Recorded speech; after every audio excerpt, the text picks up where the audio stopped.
Now, I would speak to two critical sets of changes. One has to do with the process for voting. Two things. One, this amendment introduced universal suffrage, so all lawyers for the first time since the near demise of the NBA many years back can now vote at NBA elections, as opposed to delegate system, which I wouldn't like to go into its merits or otherwise at this point. So that's one. In addition, and on the back of that, the Constitution introduced electronic voting.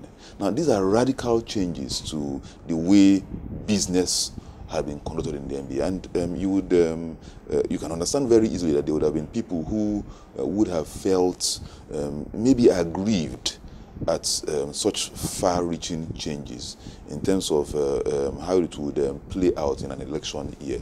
Now, that is one.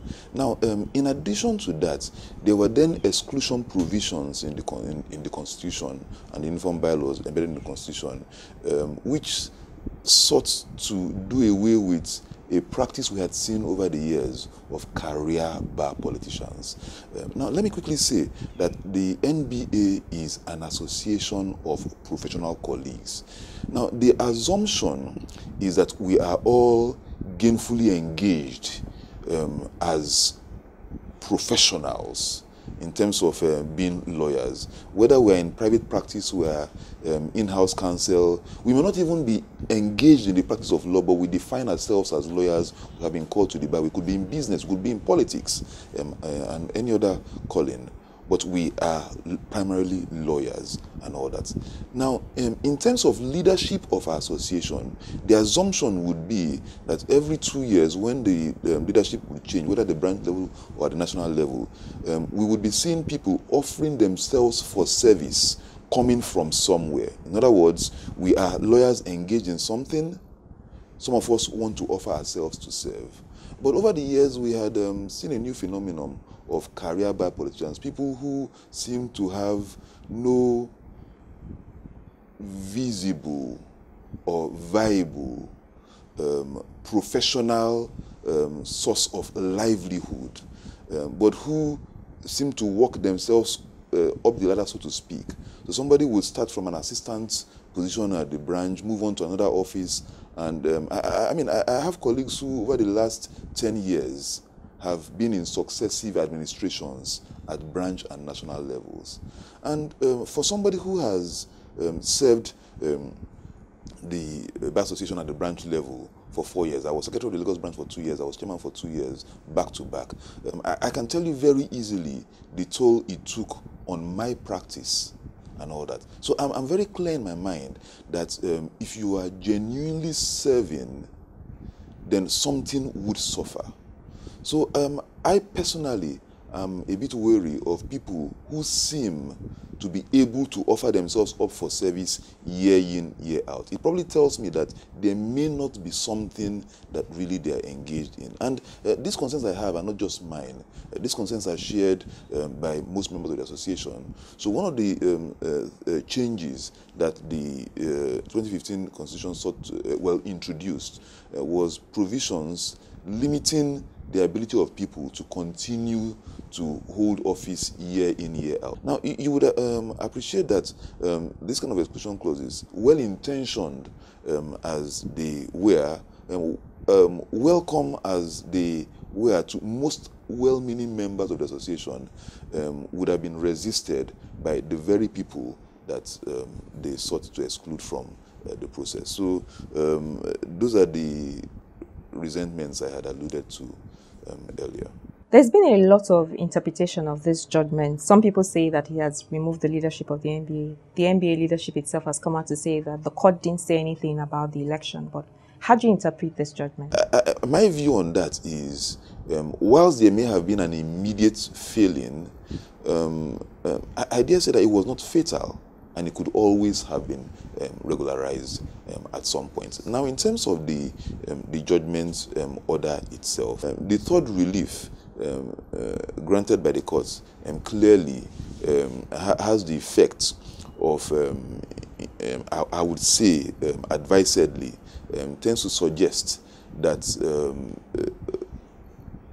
things can no longer be done going forward pursuant to the 2015 amended constitution. I have not quite seen anywhere in the judgment order where things already done have been voided. That did not appear to have been part of the relief sought or the orders made by the courts. But in any event, do bear in mind that the NBA has indicated that an appeal has been filed against the judgment order, along with a motion for stay of execution. And clearly, the effect of that is to put a halt on giving full effect to the judgment in terms of what the judgment did in fact proclaim. Going forward, how do you think that these issues can best be resolved? The better approach now would be a politico-legal solution. Politico-legal in the sense that the NBA has taken concrete legal steps. Whether or not the appeal would succeed is an open question. I have different views about how that would play out, because I do think that, like I indicated earlier, we being the NBA, all of us, we may have actually, dropped the ball on this one and all that. But to the extent that an aggrieved member went to court and got the court to make a pronouncement, to the extent that there were actually one or two other suits which would have had a similar effect, which were thrown out by the trial courts. I would tend to think that at this point, let us admit that there are two sets of people in our association. There are those who are in favor of the progressive change that the 2015 Constitution and Uniform Bylaws represented, and there are those who feel slightly challenged by it, if not the entirety of the Constitution, because, for instance, Mr. Olashpo has indicated that he was one of the major advocates of universal suffrage, so he really has no beef with universal suffrage provisions in the Constitution and all that. But, I mean, there are still some other concerns. Right? So I would tend to think that we should be thinking along the lines of some kind of rapprochement, some kind of settlement at which we will all sit down and agree that this is association. Do we want to kill it, or do we want to move ahead? Now, if there has been an internal lapse in how we as lawyers have organized our affairs, then I am of the firm view that we can, within ourselves, resolve the matter and then probably do a back-end regularization in terms of seeking the approval of the Corporate Affairs Commission to it. Now, it may be difficult to get everybody to the table. That is true, but I don't think it's impossible.